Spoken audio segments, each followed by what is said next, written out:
জুবিনদাৰ মৰণোত্তৰ পৰীক্ষা কৰি তাৰ ওপৰত যদি আইনে সঠিকমতে ব্যৱস্থা নকৰে অসমৰ ৰাইজে ব্যৱস্থা কৰা হ'ব।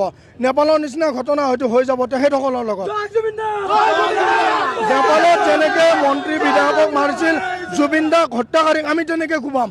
যদি আইনে চৰকাৰে তেখেতসকলৰ ওপৰত ব্যৱস্থা গ্ৰহণ নকৰে আমি কিন্তু তেখেতসকলৰ ওপৰত বলপূৰ্বকভাৱে ব্যৱস্থা গ্ৰহণ কৰিম। তেতিয়া যদি জেলুতে জেল খাবলৈ সাজু আছোঁ। জুবিনদাক হত্যাকাৰী কেতিয়াও হাৰি যাব নোৱাৰে, এইটো স্পষ্ট কথা। এইটো স্পষ্ট কথা। আৰে লাখ লাখ কোটি কোটি টকাৰ আপোনালোকে মেছেজ আমি ছ'চিয়েল মিডিয়াত পাইছোঁ, সামাজিক মাধ্যমত পাইছোঁ। কোটি টকাৰ হিচাপ জুবিনদাৰ একাউণ্টছত বোলে মাত্ৰ 10,000 টকা আছে। জুবিনদাৰ এখন ফাংচন গ'লে 7-8 লাখ টকা পায়।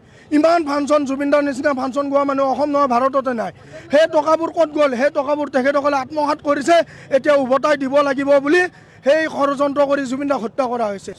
শ্যামকানু মহন্ত, জুবিনৰ মেনেজাৰ, জুবিনদাৰ যিটো মেনেজাৰ শৰ্মা, সিদ্ধাৰ্থ শৰ্মা, লগতে শেখৰ, এইবিলাক সকলো জড়িত হৈ আছে।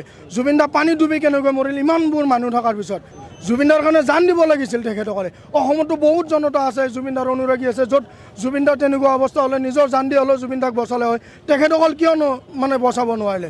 নিশ্চয় এইটো জাল হয়। এইটো জুবিনদাক লাখ লাখ কোটি কোটি টকাৰ কাৰণে জুবিনদাক মৃত্যুবৰণ দিয়া হৈছে তাত ছিংগাপুৰত লৈ। অসমত নোৱাৰে কাৰণে ছিংগাপুৰত লৈ গৈছে। আৰে যদি সৎ সাহস থাকিলে যিজন মানুহৰ লগত দিনে ৰাতি প্ৰতিটো এটা মহে কামুৰিলেও এনেকৈ দিয়ে, কোনো মানুহক জুবিনদাৰ চুব নিদিয়ে, অনুৰাগীসকলক ফাংচনত গ'লে ঢেকিয়াই দিয়ে। আজি সেই সিদ্ধাৰ্থ শৰ্মা, সেই শেখৰ ক'ত গ'ল? আজি কিয় নাই? জুবিনদাৰ নশ্বৰ দেহ শ্ৰদ্ধাঞ্জলি, শেষ শ্ৰদ্ধাঞ্জলি দিবলৈ তেখেতসকলৰ সৎকীয় সাহস নাই। জুবিনদাৰ লগত যোনে ষড়যন্ত্ৰ কৰিছে, জুবিনদাৰ অন্ত্যেষ্টিক্ৰিয়া সম্পূৰ্ণ হোৱাৰ পিছত সেইবিলাকৰ যদি চৰকাৰে কোনো আইনে ব্যৱস্থা নলয় তেতিয়াহ'লে আমি কিন্তু নিজাববীয়াকৈ ব্যৱস্থা ল'ম বুলি আজিয়ে জনাই দিলোঁ। বহুত ভয়াৱহ ঘটনা হ'ব যদি কোনোবাই, আমি যি ভাইৰেল মেছেজ পাইছোঁ, যি ফোন কল পাইছোঁ, যি মেছেজৰ স্ক্ৰীনশ্বট পাইছোঁ, সেইবোৰৰ ওপৰত যদি আইন কানুনে ভালদৰে চাৰ্জ নকৰি তেখেতসকলক ৰেহাই কৰি দিয়ে তেতিয়াহ'লে আমি কিন্তু অন্যথা তেখেতসকলক ইয়াত অসমত সুখেৰে জীয়াই থাকিব নিদিম। এইটো স্পষ্ট কথা। যেনেকৈ আমি সীমান্ত, শ্যামকানু মহন্ত, জুবিনৰ মেনেজাৰ, জুবিনদাৰ যিটো মেনেজাৰ শৰ্মা, সিদ্ধাৰ্থ শৰ্মা, লগতে শেখৰ, এইবিলাক সকলো জড়িত হৈ আছে। জুবিনদা পানী ডুবি কেনেকৈ মৰিল ইমানবোৰ মানুহ থকাৰ পিছত?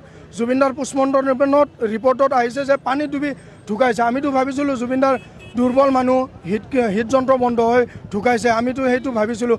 কিন্তু পোষ্টমৰ্টম ৰিপৰ্টত স্পষ্টকৈ আহিছে তেওঁ পানীত ডুবি মৃত্যুবৰণ কৰিলে।